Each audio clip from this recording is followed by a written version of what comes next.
Professor Bart Kay, thank you very much for joining me. It's my privilege and my pleasure as usual, Dave. I love you, and there's nothing you can do about it.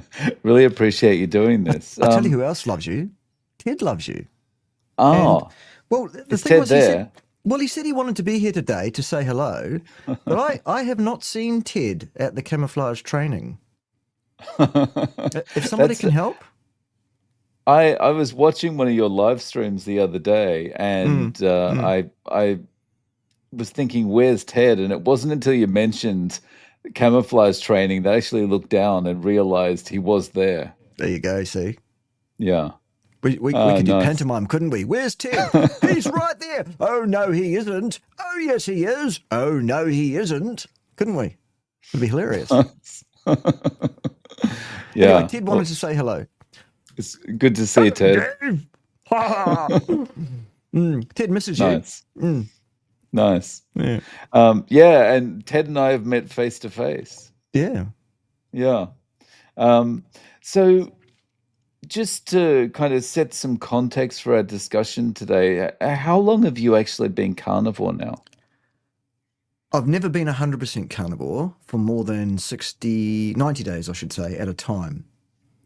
I've been 90 to 95% carnivore now for, I think it's 11 and a half years, Dave. Somewhere in there.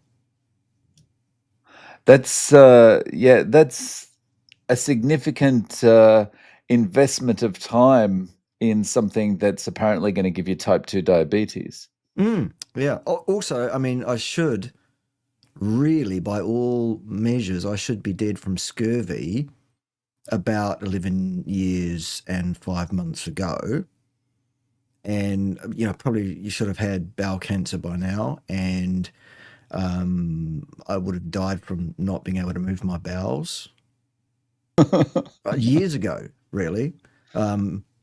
None of those Hmm. things have occurred. It's So remarkable.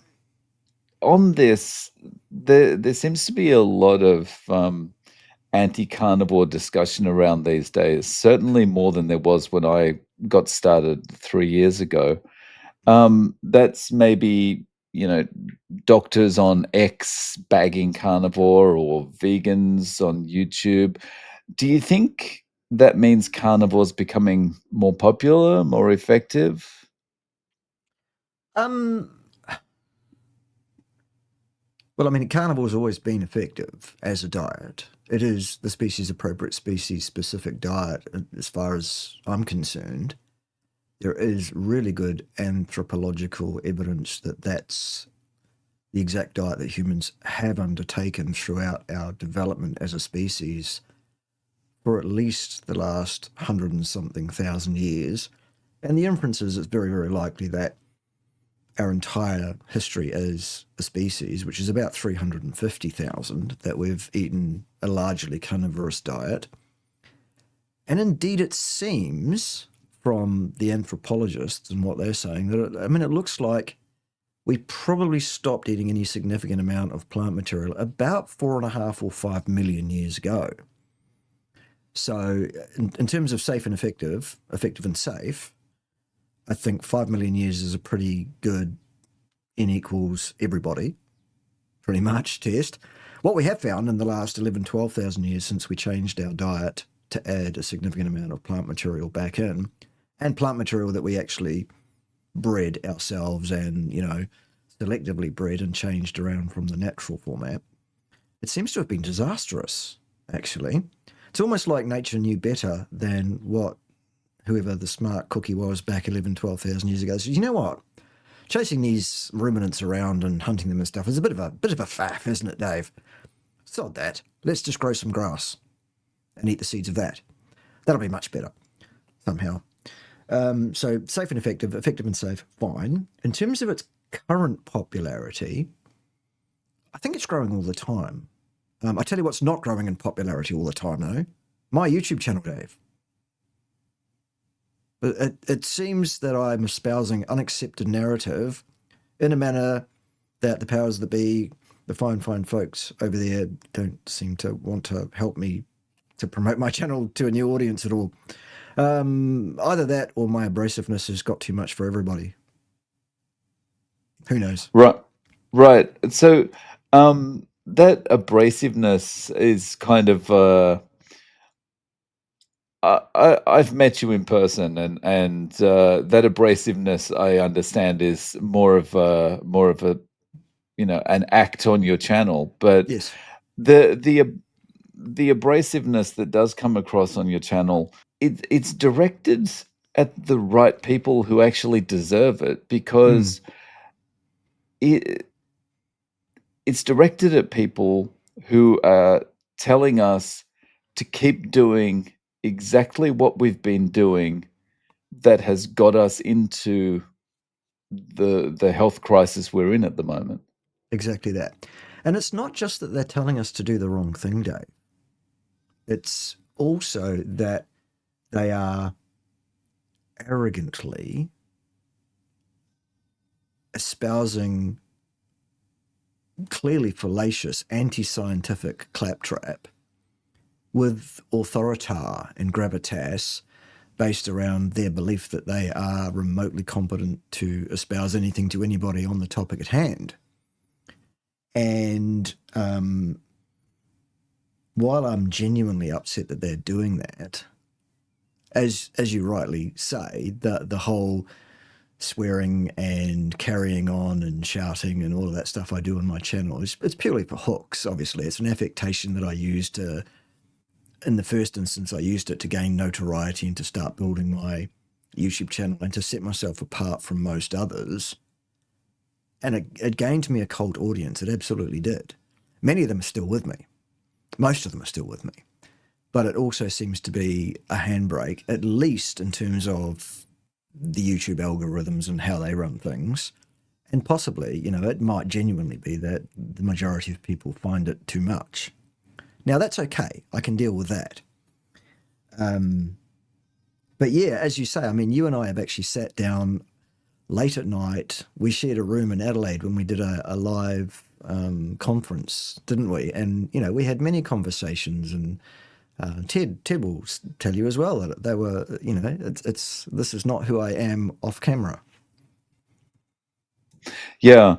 Um, so on this type of thing, one thing that gets me frustrated and makes me feel kind of the same way as you do on your channel when you're reacting to a lot of these experts, Mm, is that these experts remind me a lot of people I've worked with in the corporate world over the years, who get themselves into a particular position, and they're just like kind of the their whole reason for being is almost like climbing, like trying to get into a better position all the time, trying to get in with yes, the right people all the time, that kind of thing. yes, So they're the type of people that you could say to them, the way you're doing this at work is not the most effective way you could be doing it. You should really try doing it this way to save time, or to make it more productive, or to get a better mm, result. And they'll mm, go and they'll say, no, no, no, but that's not the way the boss wants us to do it. The boss wants us to do it this way. mm, That's the way it needs to be done, because that's yeah, what the boss said. And that's kind of the way I feel the experts are about how, well, I don't trust what carnivore clearly can do for people that I can see in front of me, because the studies tell me otherwise. right. So, I mean, that's a good segue into the studies, absolutely. And we can absolutely talk about the quality of the research available that any person with any qualification or without one can read. And that's something, I'll be very happy to go there because that's kind of my whole thing. But before we do, I mean, what you're saying there just reminds me of something that I love to share. And that is that the thing that always amazes me about people that are trying to climb the greasy pole is that none of them seem to realize that the only thing you can look forward to at the top of a greasy pole is a good shafting. Yeah. Hmm. The at the end of the day, there's there's nothing good that ever comes of it. You feel good in the moment as you're climbing, but that's it. Yeah. Regarding the studies, we've got studies that'll tell us that red meat causes heart disease, that red meat is linked to diabetes, and all these kind of things. Like, the, can you really trust any of this stuff? Right. Let me be very clear, Dave. Very, very clear. While there are studies that purport to be able to inform us on cause and effect as relates to hard health outcomes in human beings over any period of time, as that relates to any aspect of human nutrition, I can tell you without fear of contradiction by anyone who is remotely competent in the epistemology of science, the disciplines of science, the disciplines of statistical inference, which is what science is based upon, the methodologies of science, I can tell you exactly how much research exists anywhere in the literature, anywhere on this planet, that can inform us on cause and effect as regards those two factors, hard health outcomes in human beings over any period of time and any aspect of health intervention, nutrition intervention. None. Not one single study exists that has the capacity under those disciplines to inform us. What we have is a ring-fenced area of ideology. We have a ring-fenced area of theology, and it is underpinned, boys and girls, by the almighty dollar. This is 20 of them from the US. Worth nothing in this country, but there's one sitting on my dish because I had it last time when I was in the States. And this is the last one I've got left, and I'll bet it. In fact, I'll bet this last $20 to anybody who can come and prove me wrong as regards to cause and effect inferences that are establishable by the epistemology of science, which is a positivistic, empirical, interventional, controlled process. And it's not, you can't do it retrospectively. And the funny thing is these prospective cohort studies, they're called prospective, which means, to suggest what will happen next. But those studies are retrospective. They they purport to look at what happened in a group of people over a period of time that they followed. Isn't that crazy? Yeah. So there was one word you were mentioning in one of your live streams recently, because you've done quite a few reaction live streams recently. I don't remember which one it was, but someone was talking about adjusting. Yes. And you highlighted that word. And for me, when it comes to a study, and I'm a layperson, but when it comes to a study, saying you adjusted something sounds to me like we didn't get the result we wanted, so we changed things to get the outcome that we were looking for. Right. You're not too far from the truth there, Dave. Not too far at all. Let me tell you what adjustment is. What happens is, in science, here's what a scientist does. They offer a hypothesis, or an hypothesis, if you like. I suspect that if I was to get a representative sample of subjects together, and if I was to control every facet other than this experimental thing I'm looking at, which is the one thing I allow to vary, I suspect that there will be a significant difference between my control population and my experimental population in that case. Then what the scientist does is they get the subjects together, they do the test that they've proposed to do, should they have ethics to do so, and funding to do so. Both of those can be an issue with human studies because, number one, human studies are very, very expensive, and the only way that you're going to get money to do a study is from industry. And industry have an axe to grind. They have a bottom right-hand corner. They have a reason for being, and that is to make money. And so they can absolutely have an impact on what the researcher reports. Okay, so conflict of interest, if you can even get the money. Secondly, ethics committees tend to look pretty unfavourably at doing experiments on human beings, especially if you're proposing to establish a thing that genuinely is a risk, or that is even thought to be a risk. Because you can't have a control group that you are purposefully exposing to the likelihood of a poor outcome, poor health, or even death. You can't do that study. So what you have to do is you have to do these prospective cohort studies, prospective, even though they're retrospective.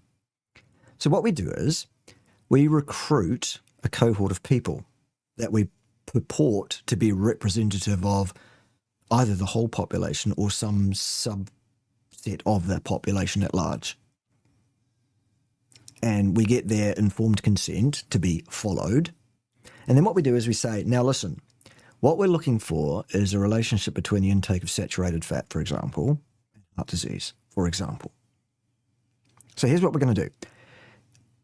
At the beginning, we're going to do what's called a food frequency survey on you. We're going to send you this X number of questions. How often do you eat this? How often do you eat that? How often do you eat the other thing? And what we're then going to do as researchers is we're going to believe absolutely what every single person we recruited says, whatever boxes they tick, without question. And we're not going to actually keep them under control. We're not going to lock them in a lab. We're not going to observe what they actually do put in their mouths and swallow. We're just going to believe what they told us they eat. And then we're going to allow 5 years, 10 years, 15 years, or 50 to pass. And then we're going to get back with these people and say, right, who's dead from heart disease and who isn't? Right, good. So saturated fat causes heart disease then. It really isn't much better than that. Except if that's all they did, nobody would take that remotely seriously, would they? So here's what we do. We say, because we're scientists and because we realise that we can't do actual science, we're going to approximate science. So straight away, we're done. But the way they approximate science is they say, we're going to exert control retrospectively, which is another word for we didn't exert any control because control is done ad hoc, not post hoc. But the post hoc is this. Well, we can look at the association between the incidence of death in a population as that relates to a person's age. A person who is 80 is more likely in the next 12 months to die, on average, than a person who is 20, on average. All right? We might say a person who smokes 20 cigarettes a day is more likely to die in the next year than a person who does not, irrespective of their age. We might say the same thing for alcohol. We might say the same thing for educational status, socioeconomic status, financial resources, gender, race, colour or creed, any of those things.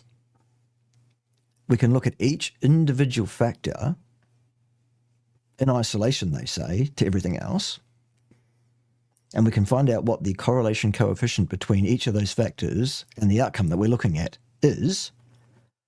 And then what we do, instead of going, well, our association is X versus Y, and just report the unadjusted result that we actually observed, how many people died of heart disease in our study and how many people did not, we go, okay, how many people died, except we've got, that's Y. But we have Y subscript 1, age of the person at the outset of the follow-up period. Y2 is whether or not they smoked 20 cigarettes a day. Y3 was the intake of alcohol. Y4 was their socioeconomic status or any other thing that we arbitrarily decide to throw into our multiple variate regression analysis. What goes into it? Anything that makes the residuals around our trend line smaller. What doesn't go in it? Anything that makes it bigger. Good sciencing. Okay. Next thing. We then say, so the incidence of death, or the risk ratio of death, is actually not reporting the amount of death that did in fact occur. The risk ratio is a calculated statistic on the basis of adjustment, in other words, fabrication, of the observation that was actually made. And then we turn around and say, your risk, Dave, of dying over the next 20 years if you eat saturated fat is X, Y, or Z. Problems. Very, very full of problems, that. The first problem is multivariate regression has a number of assumptions that have to be met for any inference made using multivariate regression to be remotely robust, valid, or scientifically acceptable as an inference of cause and effect in any way, shape, or form. The first of those, i.e. the most important of the assumptions, is none of your factors share any collinearity. As soon as they share any degree of collinearity, you are unable to pass out how much cause and effect is attributable to each of those. Let's say you had two factors in your multivariate regression, just two. How much saturated fat you ate and your age at the outset of the follow-up period. Okay. If we're proposing that saturated fat intake is associated with your risk, so-called, of death, but we adjust your risk of death on the basis of your age at outset, we've got a problem, haven't we? Because we've just breached the first assumption of the multivariate regression procedure. Because we know that you're more likely to die every year that you're alive than you were the year before. Whoops. Invalid. Cannot even make an assertion around cause and effect. I mean, even if you didn't understand any of that, understand this. If correlation cannot establish causality, and that's the first thing you learn in the first half an hour of your first undergraduate degree, if you take a plot of something, X versus Y, you can say this is the relationship between these two factors that we've observed, if you report what was actually observed, right? But you can't say it was causal. Example, Right. if I was to take a survey of how many people bought ice creams at Miami Beach on any given day and how many people got sunburned at Miami Beach the same day, I would find a relationship between those two factors. The more ice creams that were sold, the more sunburn would be observed. So Right. do we deal with sunburn by outlawing ice cream sales? So, this whole thing to me feels like if you can't control everything, like, and as you say, like, lock them up, basically, and make sure everyone's eating the same thing and doing the same thing. And, if you can't control everything, then, as you say, you can't prove there's any connection. You can't prove there's any cause there. That's right. So what you need to do is avoid using any cause and effect statement or inference. Now, I have no problem with a person saying, look at this study that shows an association between X and Y. So long as that person then caveats that statement by saying, but you need to understand that this is not a cause and effect inference. It cannot be a cause and effect inference, and it's ill-disciplined and inappropriate to do that. But that's the problem, right? Because even if they say, red meat is linked to type 2 diabetes, right? Yeah. That headline or that expert saying that, they influence a lot of people because most people ignore the word linked. Right? They go, red meat, type 2 diabetes, right? Yes.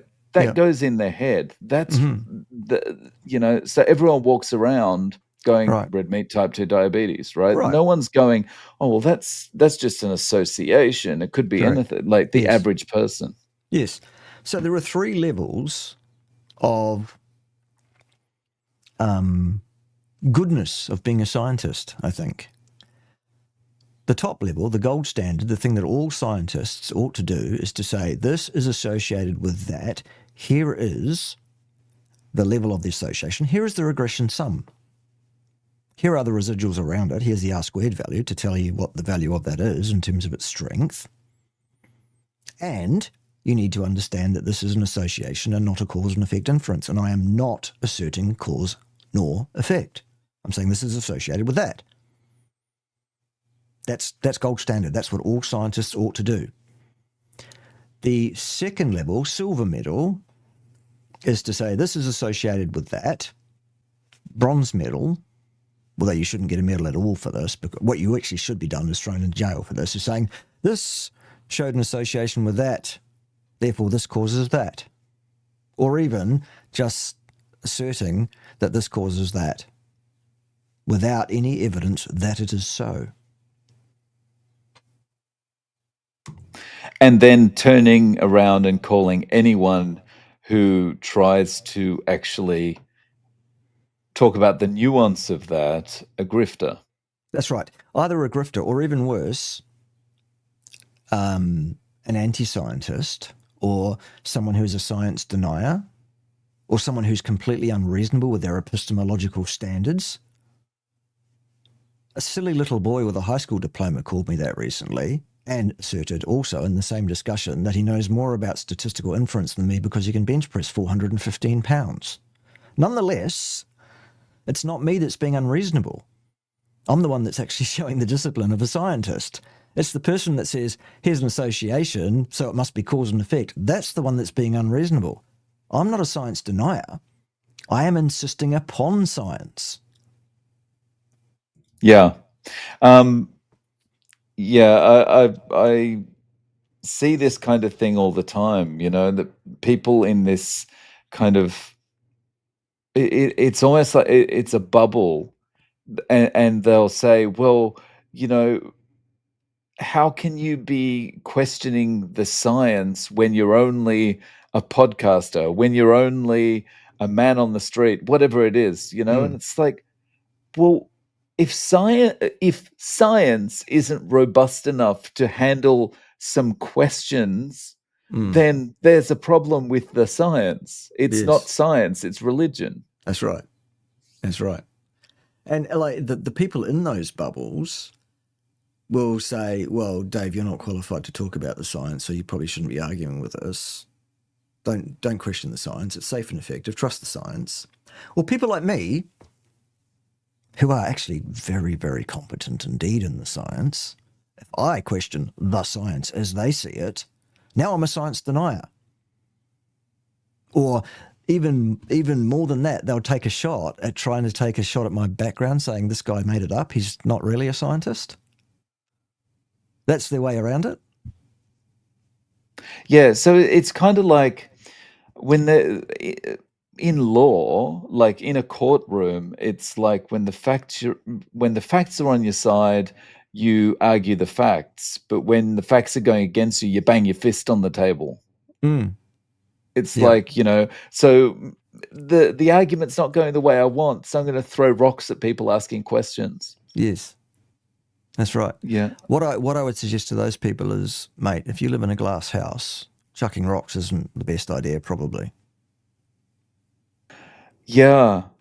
So on the studies, there's something that, and this is not about nutrition studies, but there's something that's kind of been bugging me, and because I don't know the answer to it, and maybe you can help me with this, right?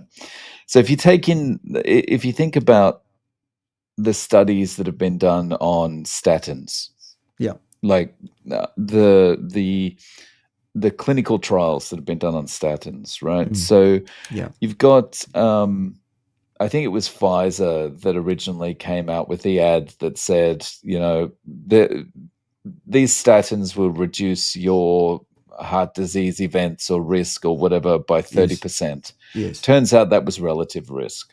Right. Yeah. So just to kind of set the scene for this, like, so you've got two groups. You've got one taking the actual drug and one taking the placebo, and so you've got 100 in each. Yeah. Yeah. And in the the actual drug group, one person has a heart attack. In the placebo group, 2 people have a heart attack, right? Yeah. And so you go, oh, fantastic.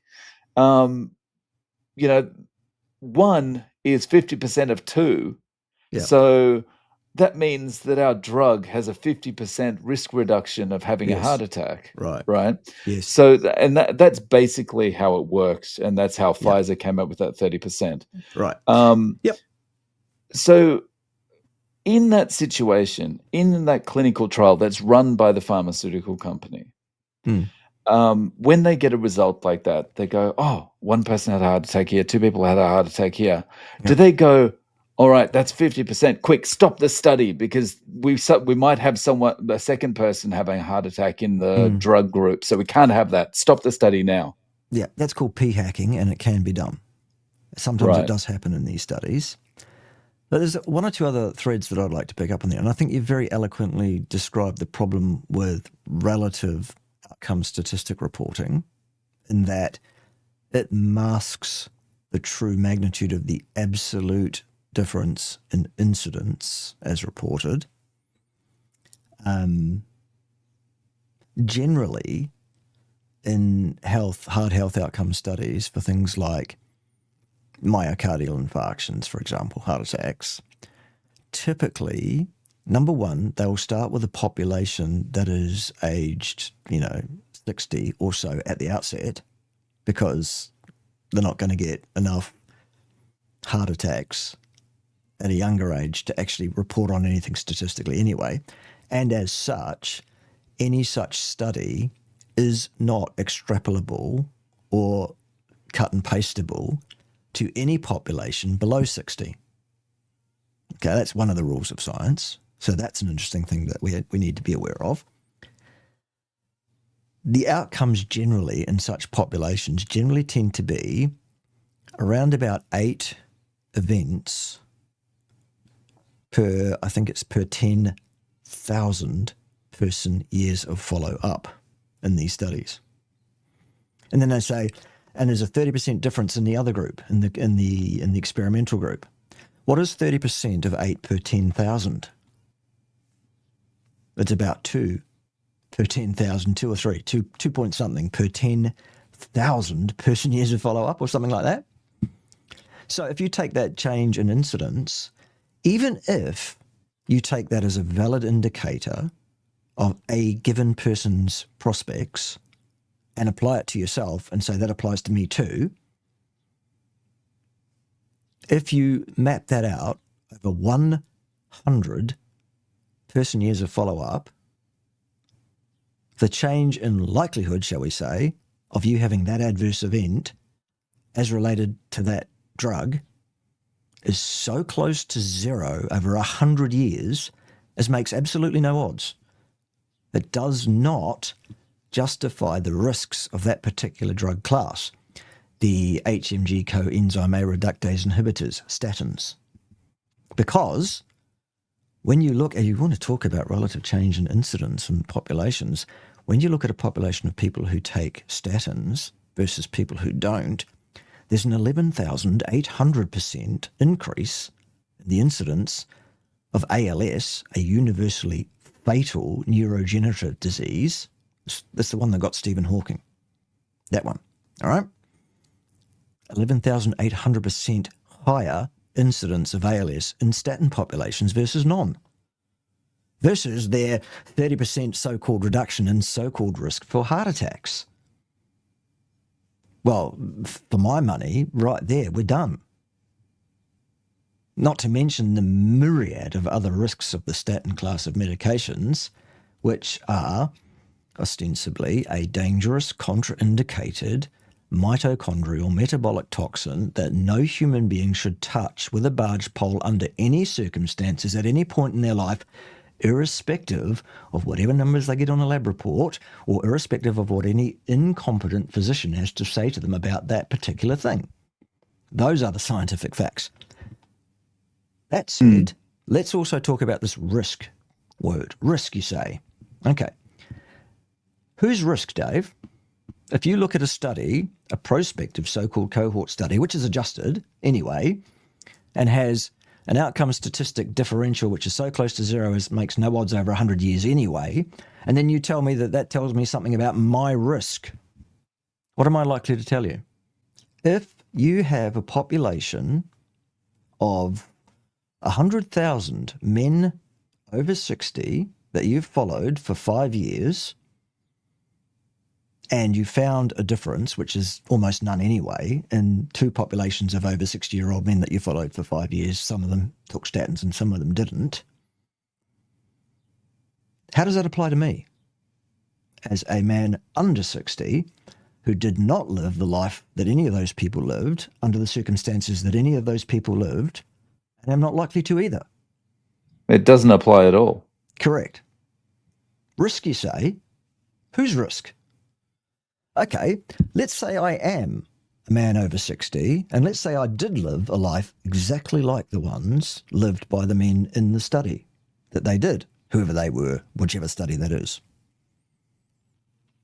Well, it's an associative outcome set.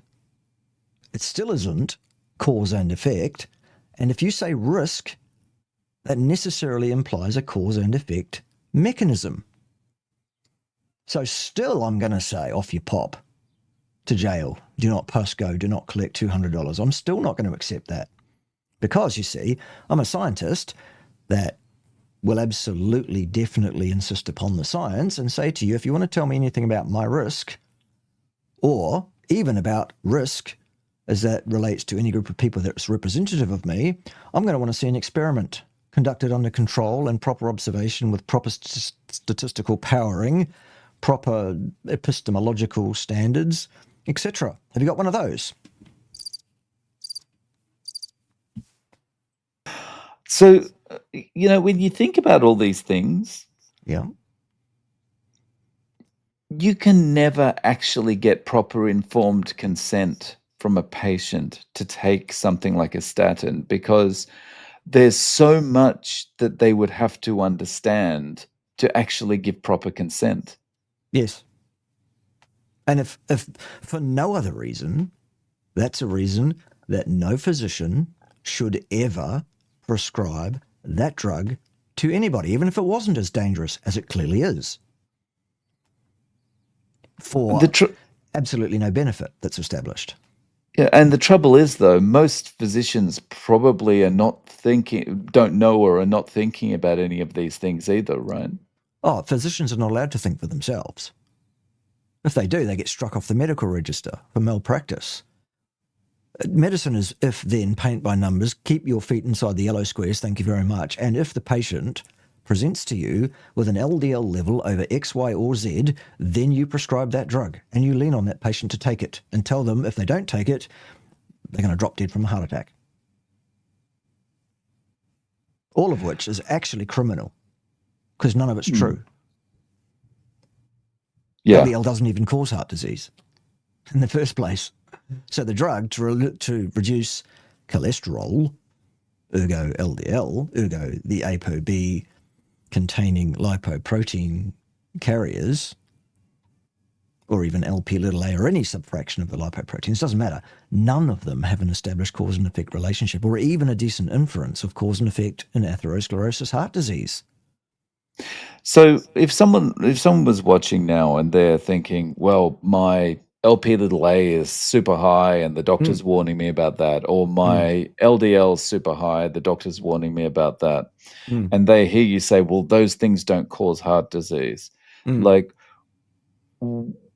what is if you were to boil it down to a nutshell, like, of the actual cause of heart disease? Yep.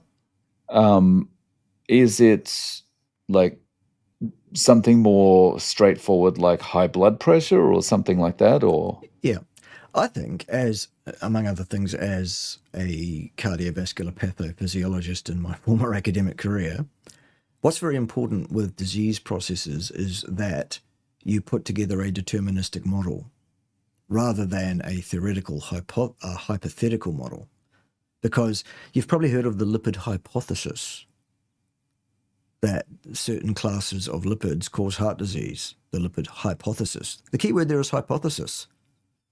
The reason it's called a hypothesis is because it does not enjoy any experimental evidence. Ergo, given that science can't do that because we can't experiment on humans because that's unethical, impractical, financially impossible, why don't we put together a deterministic model where every level in the model is completely explained in cause and effect by the level above it? So here we go.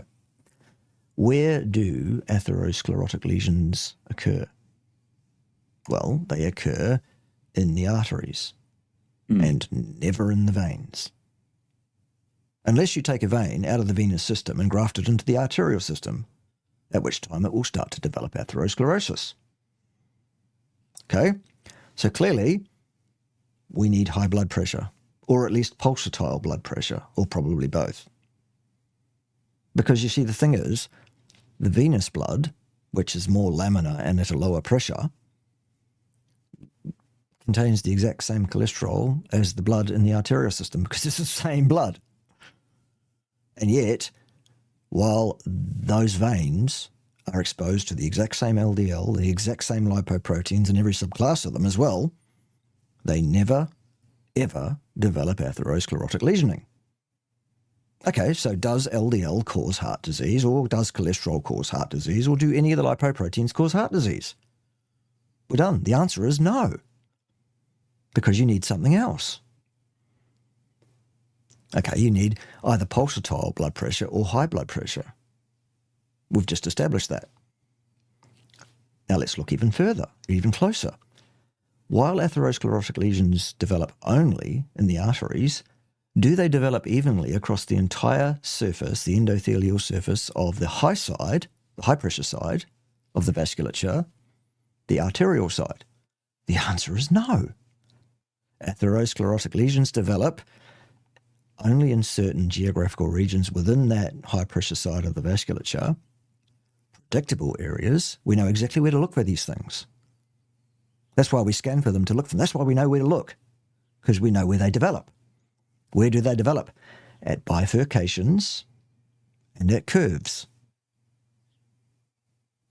So we need turbulence as well. We need high pressure, pulsatile pressure, or both, and we need turbulence. Because laminar flow, low pressure flow, doesn't do it, even though those tissues are exposed to the exact same blood. All right. So wouldn't it be much more important, clearly, just without going any further than that, wouldn't it be much more important to control your blood pressure? Because, you know, if you increase the pressure, then the turbulence increases. So let's control our blood pressure. Would that be a much better approach to attempting to control the development of atherosclerosis? Well, yes, it would.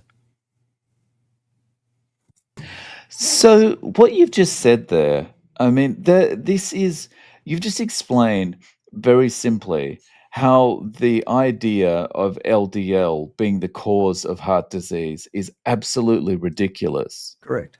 And I've spoken to Malcolm Kendrick, and he said basically the same thing. And Oh, but he's like, also a shill though. He's also another bloke that's an but anti-scientist. I'm kidding. see, that's the thing. Yeah. That's the thing. He's another science denier. It's a very logical and easy to understand argument about why it makes no sense to blame LDL. Correct. But both you, Malcolm Kendrick, anyone else that talks about this would just be labeled an anti-science quack. That's right. Because the amount of money that's involved in the allopathic and big pharma intervention to people's cholesterol levels is in the trillions of dollars. There is big, big money at stake here. And these people will pull out all the stops. They will do absolutely everything they can to brainwash, to whitewash, to lie, to obfuscate, to muddy the waters, and to slur anybody who actually wants to apply some basic common sense and logic to the problem. Like I've just done. That's why I'm such a science denier, you see.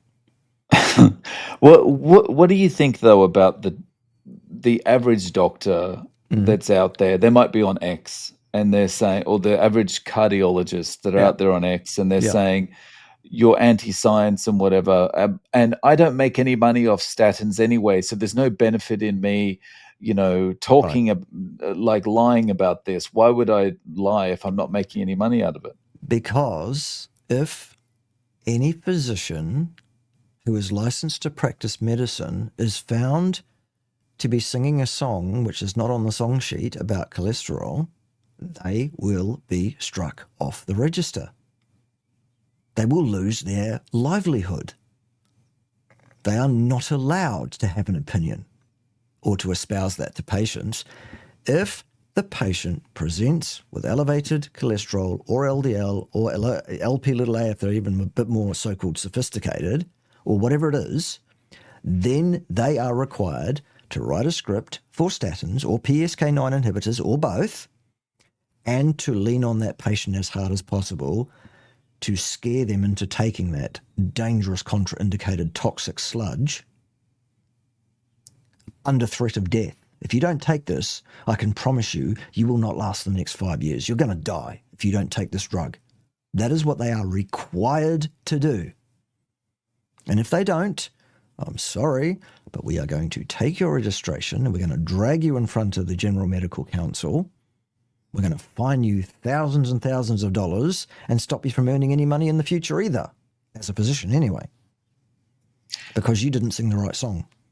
So I mean, on the average doctor, cardiologist level, it really comes down to, well, I've got a mortgage to pay and kids to educate. I can't be, Yes. I can't use my brain about this. Yeah, well, it comes down to that, but it also, to be honest, sadly, Dave, the average physician simply does not have the intelligence to actually remotely put this deterministic model together and even think about that. I've asked physicians about the etiology of atherosclerosis, general physicians, and most of them can't even answer the question, where do atherosclerotic lesions occur, other than they say, well, in the vasculature. Okay, great. Where? Some of them, the better ones, go, oh, well, in the arteries. And I say, so not in the veins then? And they will admit that, no, not in the veins. But then I usually say, well, where in the arteries? And they usually go, what do you mean? They don't know. They're not trained in that. What they're trained in is if then. Paint by numbers. Trained monkeys. Sorry, physicians, but it's just the facts. Well, this is something I've spoken about before, that if I had spent hundreds of thousands of dollars on my education, probably carrying around debt for that, years, maybe decades at university doing degrees and PhDs and all this kind of thing. Yeah. And then I basically become an order taker. Yeah. I'd rather have worked at McDonald's for all that time just taking orders. At least I feel I have more autonomy. Yep. It's like you're literally training for years, spending all this money to get a flow chart that says, if the patient presents with this, you say this. And That's right. if they present with this, write this script. And That's right. It doesn't seem like a very fulfilling end to that much effort. No, it doesn't for the individual doctor concerned. But on top of that, is it leading to good outcomes in the population for health? I mean, let's look at public health statistics. Is the incidence of heart disease going down? What about obesity? Cancer? All-cause mortality? Well, you could say that's going down or it's moving back in years. You could say the life expectancy is going up. Okay, so there are aspects of the allopathic care, perhaps, although, lifestyle factors as well, confounds, covariates, collinearities. But while we may be living longer, are we living healthier? No, sir, we are not. And isn't that the role of the physician? Aren't they supposed to be a health promoter? As it turns out, allopathic medicine underpinned by Big Pharma is not proactive health management. It's reactive symptomology management. And woe betide actually curing anybody of a disease, because you cure a patient of a disease, that's a customer lost for Big Pharma. They don't like that. Name me a single drug that cures anything, Dave. They're all symptom managements, aren't they? Right. And, that's where you would now be labeled a conspiracy theorist because you've just said that. But yeah, put on the tinfoil hat. I always bring this back to, if you said this about any other industry, no one would bat an eyelid. So if I say, for example, like Adobe stopped selling their products as just one-off sales and changed the model of selling their software to, you buy this software as a service. It's a subscription model you pay every month. Yeah. Because they make more money with that, keeping you as a customer forever rather than just doing these one-off sales. Yes. And if you state that as fact, which it is, then people go, oh, yeah, well, that's just business. But if you talk about Big Pharma like this, everyone goes, no, you can't say that. You're a conspiracy theorist. It's like, why do we have different standards? Because this is a very cleverly put together form of mass psychosis formation that has been laid out, probably started originally by the Rothschilds, I guess. I don't know. Whereby let's brainwash several generations of people. I'm not even going to say to think a certain way, because actually what we're doing is we're training them not to think. We're training them to do as they're told and to believe what we tell them to believe. It's indoctrination. Absolutely it is. And if you want to call me a tinfoil hat wearer or a conspiracy nut, I really couldn't care less about that. It doesn't make it any less factual. That's what's happened. All we need to do is just apply some common sense and think about this. Has allopathic medicine, underpinned by big pharma corporations, have they cured a single disease? No. In 100 years, not one. Yeah. Why not? Because they don't want to. Yeah. So when you then take this towards carnivore, and people start eating a meat only or a meat and eggs only diet, and things start changing for them. They've been on insulin for 40 years and suddenly they don't have type 2 diabetes anymore. Their A1C goes from 9 point something to like 4.9. And their migraines go away, their depression clears. All of these things improve. Physiologically, what's going on? Well, the diet they were eating, the standard diet that they're encouraged to eat by the same powers that be, that are bought and paid for by the same community of business, that the diet that was killing those people, they're no longer taking that diet and it's no longer killing them, and they're starting to heal, because that's what the human body does when you stop insulting it. It heals. That's what's happening. Of course, what they'll say is, oh, well, perhaps you might start feeling better short term, but you're going to get bum cancer and heart attacks and things because you're eating all that meat and fat. And what about all that fibre and vitamin C and all those usual ridiculous, nonsensical, farcical fallacies that we hear every single day of our lives as carnivores? So it's about fear. If someone sticks their head above the parapet and says, I'm feeling better now, she turned me into a newt. A newt? I got better. You know. Yeah. They're going to start, no. So it's really, I mean, you mentioned a word there that is, or a phrase, that the body wants to heal. Yes. Right? Yeah. So we take out all the inflammatory stuff. We take out that assault on the body, Yeah. and the body goes, all right, well, I've got some work to do here. I Yeah. can finally get to it because I'm not Yes. fighting off all the garbage that they're pouring down my neck, That's it. right? Yes. So I think for a lot of people, this is a little bit of like a mess. It messes their head a little bit because they kind of everyone acknowledges your body heals on the outside, Mm. right? You cut your knee, and over a period of days, you notice that the skin starts to heal and knit together and all that kind of thing. And eventually, it's all better. You might be left with a little bit of a scar, but it's much better, Yeah. right? Mm. But everyone thinks on the inside that you need to get a drug to heal something there. Yes. If you can heal on the outside, wouldn't it make sense that the body could do the same on the inside? Yes.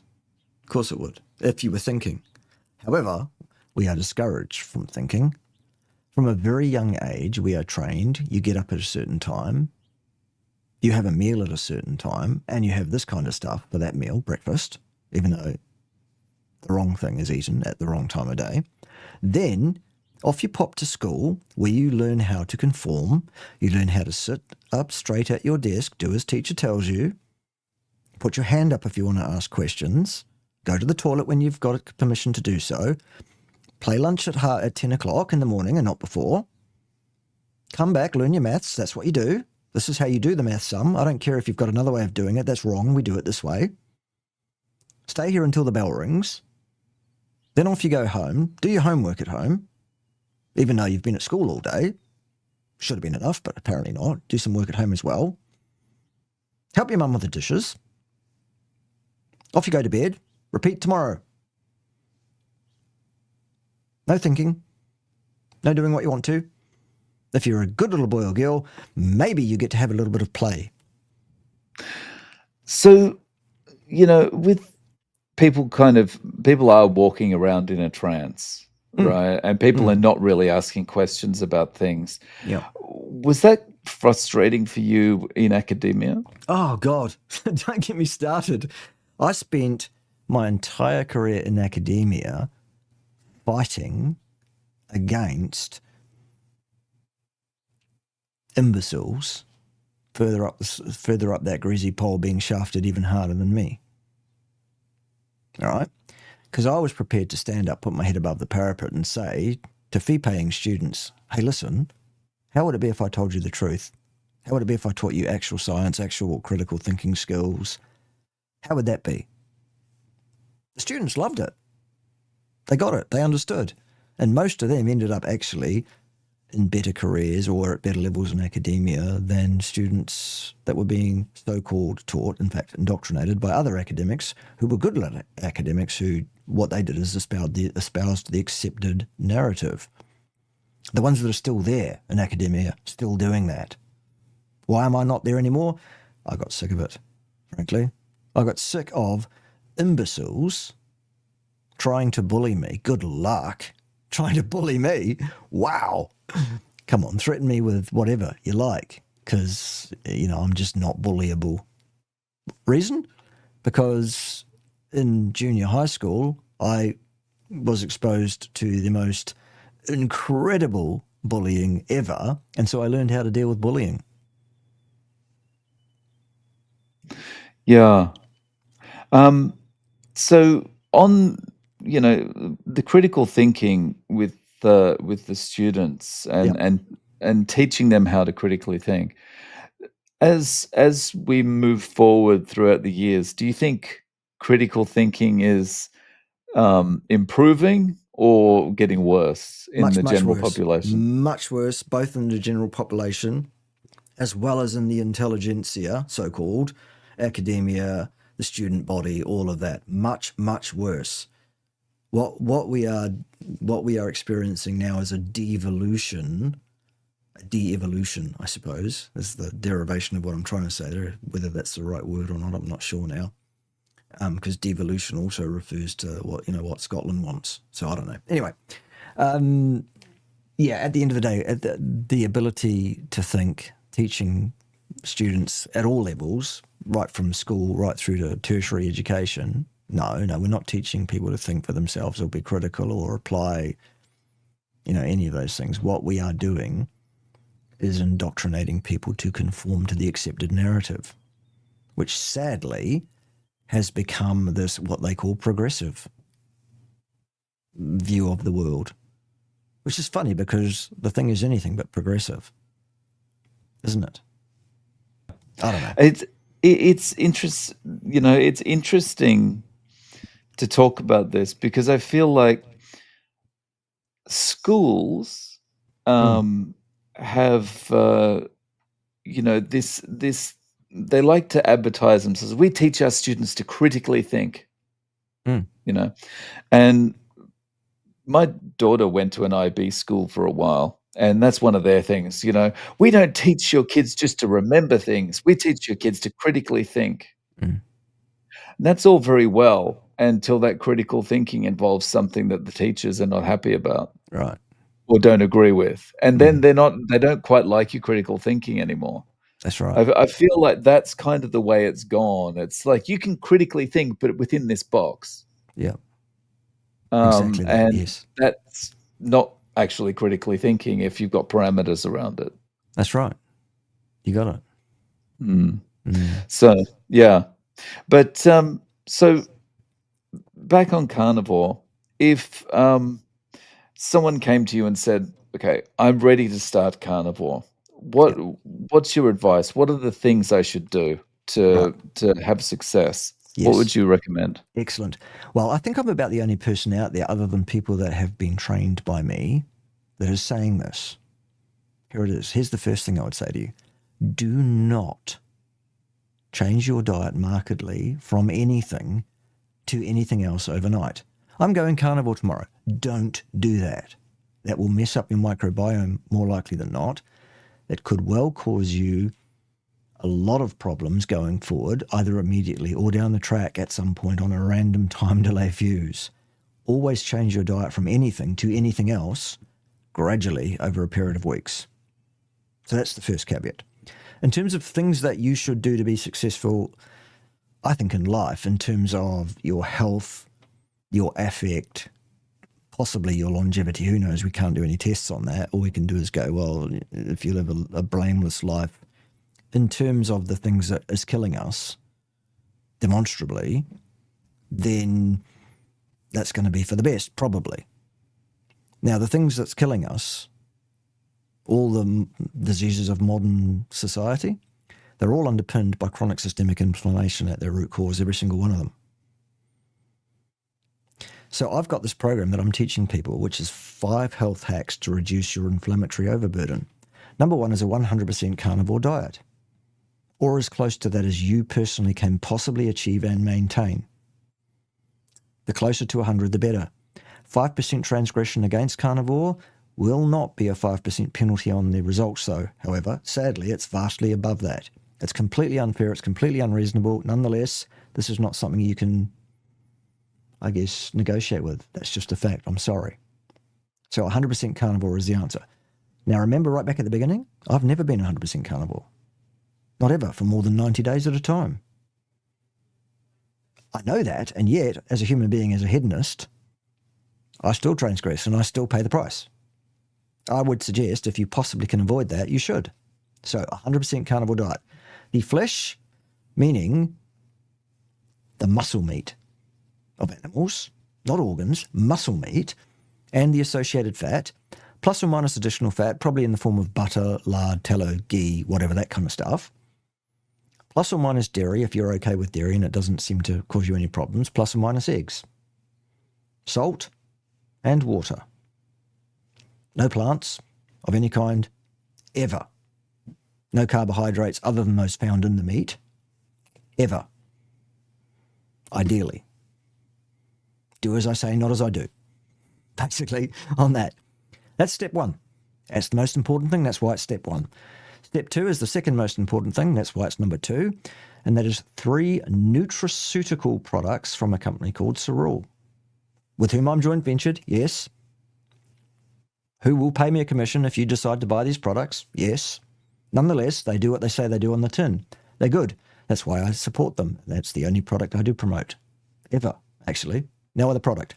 They are Stem Enhance Ultra, which encourages your bone marrow to release your adult stem cells of the CD34 plus kind. And those stem cells are capable of differentiating into brand new cells of any kind that your body should require anywhere in your body, except sperm or eggs. It's probably a good thing. And that includes immune cells, blood cells, heart cells, anything but hair follicle cells as well, actually, I should have said.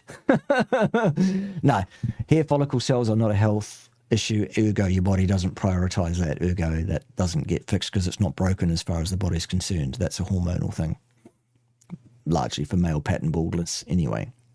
Yes, Stem Enhance Ultra, get that down you. The second product is Cyactiv, Cyactiv. That is an anti-inflammatory which works by down-regulating both LOX and COX inflammatory pathways. Remember I said inflammation is a problem? There's your solution. It works the same way as most of the pharmacological anti-inflammatories on the same pathways, but it does it without the side effects because it's a natural product that isn't a manufactured thing, really. And the third product is called Plasma Flow, which is a blood flow optimizer.